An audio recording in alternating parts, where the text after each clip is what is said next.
오늘 우리가 함께 읽게 된 다니엘서는 11장 12절 이제 마지막 내용이 되겠습니다. 다니엘서 이제 11장의 내용은 좀 역사적인 배경이 있는 내용입니다. 바사 나라가 멸망한 뒤에 세워진 그 뒤에 나라가 헬라 제국이죠. 헬라 제국의 알렉산더 왕을 너무 잘 알고 계실 겁니다. 근데 그 영향력은 막대했지만 그 기간은 짧았죠. 그리고 그 뒤에 나라가 4개로 쪼개지게 됩니다. 이스라엘과 관련해가지고 이스라엘 중심으로 이 북쪽 지역에 셀루쿠스 왕조가 들어서게 되고, 이스라엘 중심으로 아래쪽에 애굽 땅 전역 중심으로 해서 포텔로미 왕조가 드러나게 됩니다. 그래서 이스라엘은 원치 않게 이 북과 남의 세력 다툼에 전쟁터가 되고 맙니다. 쉽게 말하면 우리가 한반도가 열강에 의해서 이렇게 우리의 의지와 상관없이 전쟁의 현장으로 이렇게 사용되었던 것처럼 그런 어려움을 이제 이스라엘이 겪게 된 겁니다. 그런 것을 지금 역사적인 사건을 예언하고 있고, 그런 가운데서 부득이하게 큰 핍박이 이스라엘 가운데, 예루살렘 가운데 주어질 것을 말씀하고 있습니다. 그게 이제 남과 북의 싸움에 대한 이야기가 이제 11장의 내용인데, 그런 중에 큰 어려움이, 환란이 임하게 될 것이지만 끝까지 신실하게 믿음을 지킬 것을 권면하는 게 이제 다니엘서의 또 하나의 중요한 교훈입니다. 두 가지로 말할 수 있을 것 같습니다. 보여지는 게 전부가 아니다. 역사의 주관자이신 하나님이 계신다. 그렇기 때문에 우리는 그 어떤 상황 속에서도 하나님을 신뢰하고 끝까지 믿음을 지켜야 된다. 이 이야기가 이제 다니엘서의 이야기고, 이런 어떤 신앙의 교훈을 더 주기 위해서 다니엘서 1장에서 6장까지 그 다니엘 세 친구가 신상 앞에 절하지 않으므로 어려움을 겪게 되지만, 그리 아니하실지라도 라는 믿음으로 그 상황을 지날 때 하나님의 기가 막힌 도움으로 건짐을 받죠. 다니엘도 마찬가지로 사자굴에 던져지지만 다시 은혜를 얻죠. 이런 모든 일들은 그 어려운 가운데 신자들에게 믿음을 격려했던 사건이었습니다. 특별히 오늘 이 11장, 12장 넘어가면서 12장에 보시게 되면은 이런 말씀이 나오죠. 1절에 보시게 되면 큰 근조 미가엘이 일어날 것이요 또 환란이 있으리니, 또 환란이 있으리니, 이 남방왕과 북방왕의 싸움으로 인해서 전례 없던 이스라엘에 큰 어려움이 있을 거라는 겁니다. 혹시 많이 들어보셨을 텐데 이 셀루쿠스 왕조의 북방 왕 중에 가장 악랄했던 왕 중에 하나가 안티오코스 4세, 안티오코스 4세라는 왕인데, 이 사람이 어느 정도였냐면, 전쟁하고 이제 남방왕과 전쟁하고 돌아가는 중에 이스라엘 지나가잖아요.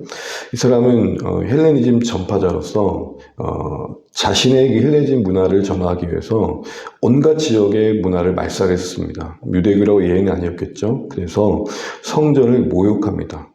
아시는 것처럼 성전에 제우스 신상을 세우고 대지로 제사를 드리고 온갖 더럽고 부정한 것들을 가져다 놓고 잔혹하게 학살하고, 그래서 유대 신앙을 아주 무섭도록 공포스럽게 말살해 갑니다. 그때 많은 하나님의 사람들은 의문을 던졌던 것이죠. 정말 하나님, 이런 고통의 시간 속에 하나님이 계신 겁니까? 그 고난의 현실 속에서 의문을 던질 수밖에 없었던 겁니다. 바로 그 12장 1절에 그런 환란의 시기가 언급되어 있습니다. 그런데 성경은 이런 상황 속에서도 타협하는 자가 있었지만 끝까지 신뢰한 자가 있었다고 얘기를 합니다.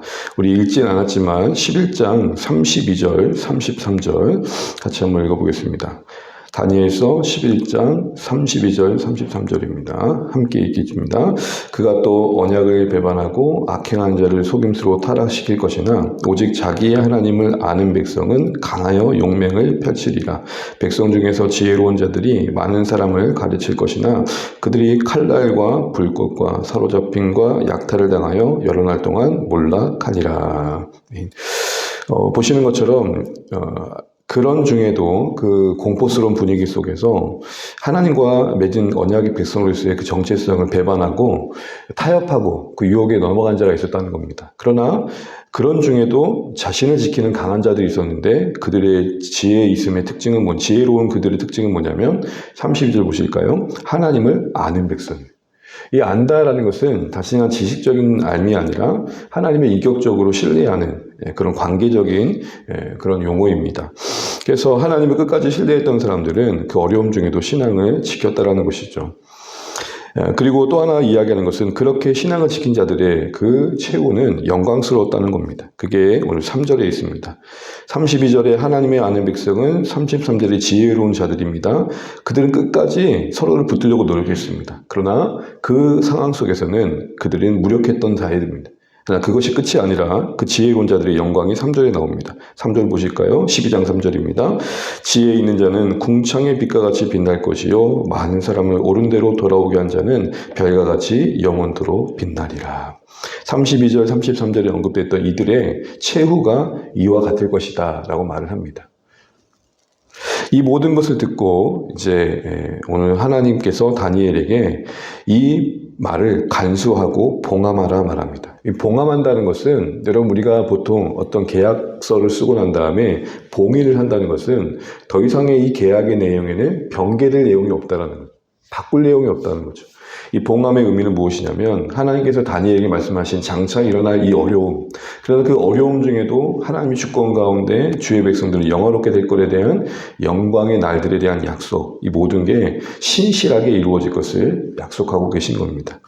그리고 5절 이하는 바로 그런 하나님의 약속에 대해서 다시 한번 다니엘이 묻고 그 질문에 대해 답해 가시는, 어떻게 보면 4절의 내용이 부연의 내용이라 할 수 있을 것입니다. 그러면서 다니엘 그 자신에게도 이 말씀이 어떻게 적용되는지 보시면 마지막 우리 다니엘서 12장 13절 좀 궁금하죠? 한번 읽어보고 말씀을 마무리해 보겠습니다. 12장 13절입니다. 너는 가서 마지막을 기다리라. 이는 내가 평안히 쉬다가 끝날에는 내 몫을 누릴 것임이니라. 아멘. 기다려라. 참 모호하지만 이것만큼 이 현실 속에서 신앙을 지키는 간절함의 자세는 없을 것입니다. 기다린다는 것은 분명히 오실 것을 보는 자들만이 가능한 것입니다.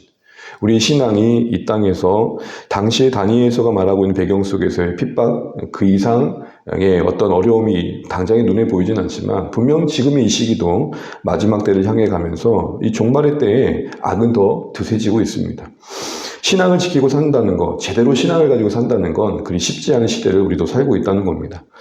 그런데 항상 성경은 일관되게 그런 우리에게 말씀하시는 바가 뭐냐? 죽음 이후에 그 영광의 날을 바라보도록 말합니다. 신자의 삶은 이 땅에서의 영화로움이 아니라 죽음 이후에 그 영광의 순간을 바라보는 소망의 인생으로 부름받았다는 것이죠. 그게 지혜라고 말합니다. 잠시 보시게 되면 우리 아까 그렇게 드셌던 아무도 그를 범접할 수 없던 영광의 왕이었던 북방왕이 11장 45절에 보게 되면은 이렇게 비참하게 끝납니다. 45절 잠깐 보십시오. 장막 궁전을 바다와 거룩한 산 사이에 세운다. 얼마나 화려한 자였습니까? 얼마나 능력 있고 힘 있는 자였습니까? 그런데 그의 종말이 이르리니 도와줄 자가 없으리라. 되게 짧게 끝납니다. 뭔가 대단한 사람인 줄 같지만 그 끝은 초라하게 맞춰집니다. 그러나 그 비참했던 인생과 다르게 오늘 주의 백성들은 영광스럽게 그 마지막을 맞이할 것을 말씀하고 있는 것이죠. 오늘도 이 시대를 살아가면서 지혜 있다는 게 뭘까요? 끝까지 믿음을 지키는 것입니다. 그 무엇이 우리의 믿음을 빼앗지 않도록 우리를 잘 지켜가는 것입니다. 그렇게 견딜 때 우리는 영광에 참여하게 될 것이고 또 역으로 이 영광을 보는 자들이 견디게 되는 것입니다. 여러분, 다니엘서가 계속 읽다 보면 반복되는 것 중에 하나가 뭐 한 때, 두 때, 세 때, 뭐 3년 반 정한 기한이 나옵니다. 이게 다 뭘까요? 긴 것 같지만 그리 길지 않을 것이다. 그런 상징적인 기간들을 통해서 계속해서 다니엘서는 당시에 환난 중에 있던 성도들을 견디도록 도왔고 위로했던 것입니다.